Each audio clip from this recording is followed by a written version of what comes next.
Hello there guys, Daniel Charles back here again. It's team selector and preview for Sunday's game at Stamford Bridge against Ipswich in the Premier League. It's the quick turnaround, and this is what Chelsea can expect for the rest of this season. You know, obviously with the Conference League games, the likelihood Chelsea are effectively and should be there for the semi-final now. And what Maresca is going to do, the rotation once again, and obviously this is a must-win game. They kind of all are in the Premier League at the moment, but obviously spoke yesterday in my news show about Liam Delap. You can kind of call this the Liam Delap derby, or is Delap arriving at Stamford Bridge tomorrow before he officially joins the club in the summer? We will see. But obviously this is a game Chelsea simply have to be putting away. They have to make up for that terrible defeat before the new year at Portman Road. This is one of the worst teams in the league. And I really hope that the momentum and some of the positives we saw on Thursday, some of even the positives in performance we saw in the second half of the Brentford game, can be brought into this, and Chelsea can very much dominate, put Ipswich to bed, move on, and put the points on the board, which is obviously so craved at the moment. Please do let me know your thoughts on the game, the predicted lineup, what you think ahead of this game in the Premier League in the comments below. So Enzo Maresca's press conference and kind of team news, nothing drastic. We knew both Palmer and Tosin. Maresca confirmed it post-game after Warsaw that both of those players were already, it was already in the plans that they were only going to play 45 minutes. Whether both start on Sunday, we will have to see, and I'll give you my predicted lineup as well. One, I guess, the more interesting quotes, and again, this is transfer related, is Maresca was directly asked about the transfer situation and the striker situation heading into this summer. And he says he kind of wants a clone of Nicholas Jackson. I don't know if he loves like iRobot or he's wanting to emulate that famous Nike World Cup film. But whatever it is, listen, I didn't expect Maresca to be that blunt and clear about the potential transfer plans heading into the summer. But it kind of is a little bit informative over what he's looking for a centre forward. And if we don't want to be cynical about it and kind of jokey about it, you know, Jackson offers a lot of good things. And I think, in a sense, it's good that Maresca wants a physical focal point. He wants someone that is a bit of a reference, who maybe can be a bit of a battering ram, but also, you know, connect play, open up space for others. And he isn't so interested in kind of a false nine. This is something we've heard consistently about Maresca, even stretching back to last summer when we had links to Samuel Amarodian and John Duran, right? So it's not that big of a surprise of the type of profile Maresca's looking for Chelsea to improve on, and maybe that will be Liam Delap, who we will see close up at the Bridge on Sunday afternoon. Ipswich, despite Delap and despite, you know, Amari Hutchinson and the credit that Kieran McKenna got last season for his ability to get Ipswich to the Premier League, they are destined to go straight back down. And to be honest, it's been in the cards for so long. It really has. All of the numbers just kind of summarise how poor they've been. Third lowest goals, third most conceded, third lowest clean sheets, third lowest XG, bottom for touches in the opposition box. They're second in the league for XG conceded, I think only to Southampton, who've obviously been dreadful and already relegated. So you really can't get round how much this simply has to be 3 points, no excuses for Chelsea. The defeat at the end of December was really, really bad.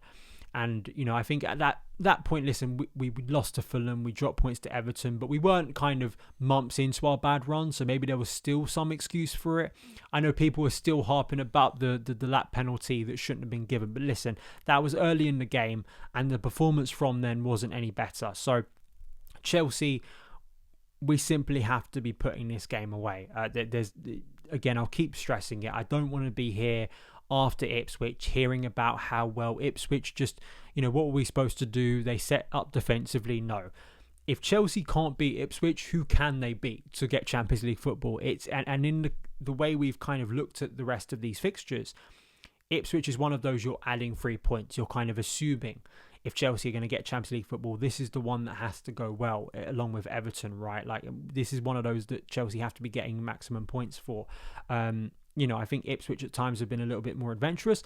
They have recently won a big game, in their category. You know, this season they beat Bournemouth away from home. That was a shock defeat, and Liam Delap obviously spearheaded that. I'm not sitting here and telling you that, like with a lot of Premier League teams, right? They do have threats. They do have an ability. They've already beaten Chelsea this season.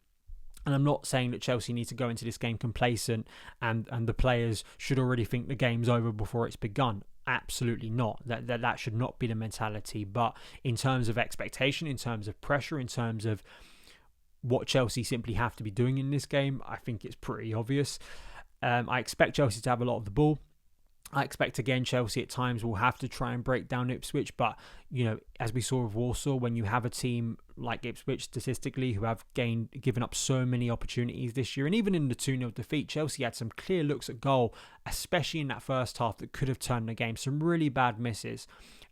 So Chelsea, I think, will get looks at goal. I think we have the quality to disrupt Ipswich enough that those opportunities will present themselves, and hopefully it won't be a very, very bland game. What I'd like to see from Enzo Maresca's team is, can we not waste another 45 minutes doing absolutely nothing, and then Maresca has to tweak at half time, and then we come out in the second half and finally wake up a bit. Chelsea haven't scored in the first half of a game at home. I think in any game, actually, it's not just at home, since Southampton at the end of February. Similar type opposition, destined for relegation. Let's stop that here, score in the first half, gain momentum, get the crowd up, and hopefully this can be a really joyous day for Chelsea at Stamford Bridge. I think it's important that certain players get their form back, see this as a springboard for momentum. You know that the Legia Warsaw game is going to need to have a lot of rotation, so you can go with your strongest 11 and hopefully get the job done quickly.